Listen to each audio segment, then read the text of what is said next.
이재명 대통령이 하는 저는 절반 이상의 행위가 본인의 사법 리스크 방탄하고 관련이 있다고 생각이 드는데 바로 그 사법 리스크 방탄을 위해서 검찰 지금 정확히는 서울고검이 만들었던 프로젝트가 있었습니다.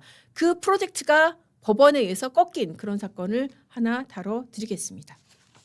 자, 얼마 전에 법원이 기각한 영장이 있습니다. 바로 쌍방울 방용철 부회장 그리고 이제 안부수 아태업 회장 그리고 쌍방울 직원, 쌍방울 임원 박모 씨 세 사람 영장을 서울고검이 쳤는데 이게 법원에서 다 꺾였습니다. 자, 서울고검이 그러면은 왜 이렇게 영장을 쳤냐? 보통은 사실 지검에서 수사를 하지 고검에서 수사를 잘 안 합니다. 그런데 서울고검이 수사를 한 거는 이 앞서 쌍방울 수사 이게 잘못됐다는 거예요. 쌍방울 수사에서 억지로 진술을 회유해서 억지로 허위 진술을 받아냈다. 그런 혐의가 있기 때문에 자기네들이 수사를 했다는 겁니다. 그런데 정작 영장 내용을 보면은 그 본류에 해당하는 진술 회유 번복에 관한 거는 지금 잘 없어요. 자, 무슨 혐의냐면은 지금 방용철 그러니까 쌍방울 부회장이 안부수 사무실 비용을 내줬다는 거예요. 임대료 7,280만 원을 내줬다. 그리고 안부수 딸이 쌍방울 계열사에 취업한 것처럼 하고 허위급여로 2,750만 원을 줬다. 그리고 안부수 변호사비 500만 원도 쌍방울로 내줬다. 뭐 이게 뭐예요 도대체? 그러니까 이거는 쉽게 말하면은 쌍방울이 안부수한테 사무실 비용 그리고 딸 허위급여 그리고 변호사비 내줬다. 뭐 이게 도대체 그러면 쌍방울 본류 사건하고 뭔 상관이 있는데 여러분들도 당연히 그런 생각이 드실 겁니다. 이거를 갖다가 지금 서울고검에서 자, 이 돈들은 방용철이 회사 돈을 이용해서 한 거다라고 해서 횡령 혐의를 적용을 했고 또 안부수도 이 돈을 같이 받았으니까 횡령이다라고 그렇게 적용을 한 거예요. 아니 도대체 뭐 일개 회사에서 물론 뭐 1억이 작은 돈도 아니지만 뭐 1억 횡령한 거 이걸 갖다가 서울고검이 나서가지고 이렇게 영장 치고 뭐 언론에 알리고 뭐 이럴 일이야? 여러분들 당연히 그 생각 드시죠. 자, 이 수사가 의도한 건 뭐냐면은 결국 안보수가 한 진술을 바꾸겠다는 겁니다. 안보수가 무슨 진술을 했느냐? 안보수가 2022년 11월에 이제 대북송금 사건으로 구속이 됐거든요.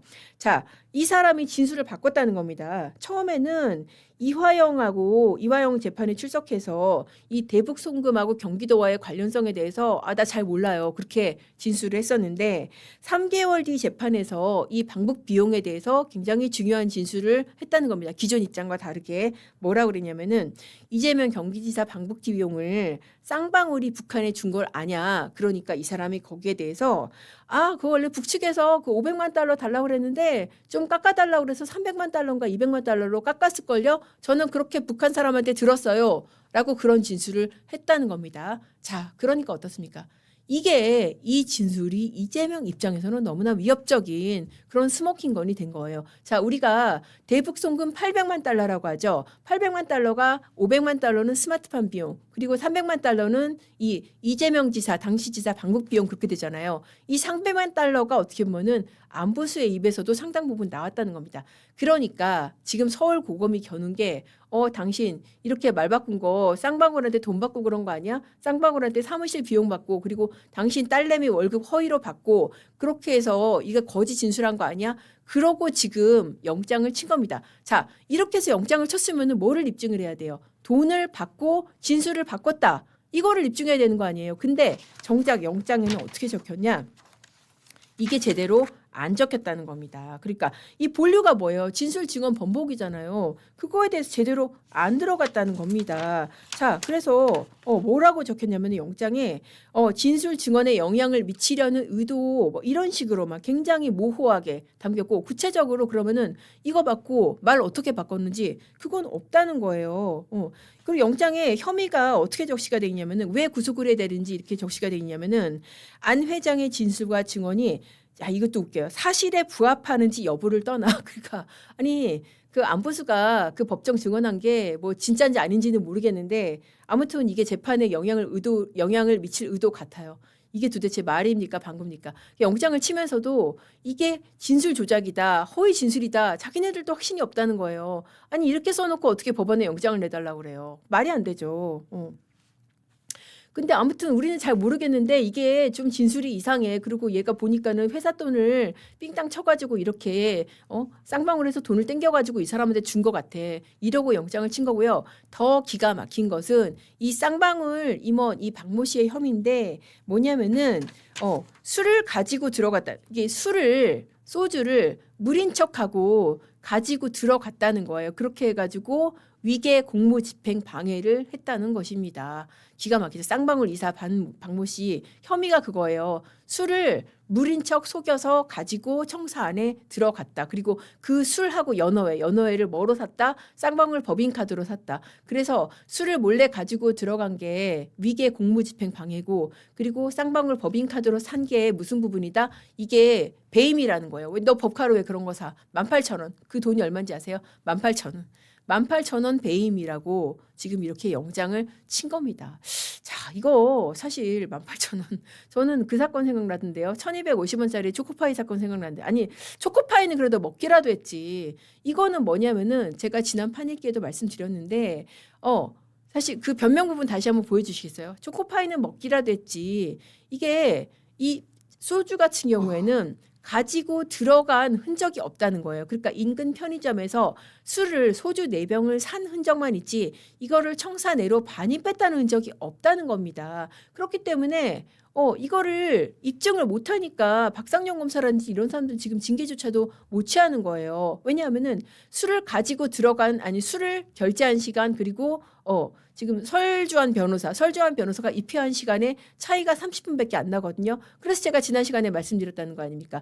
지금 30분 동안에 소주 4병을 소위 말해서 까야지 이게 술을 마셨다는 게 성립이 되는데 그게 지금 안 되니까 그 이상 수사 진척이 안 되고 있는 그런 사안이에요. 그래서 박모 씨도 뭐라고 얘기했냐면은 술반입은 그 언론 인터뷰에서 영장 심사에서도 얘기했지만 절대적으로 조사실에 안 가져갔다. 본인 입장 그렇고 그 방영철도 이렇게 그러면 돈을 왜 줬냐.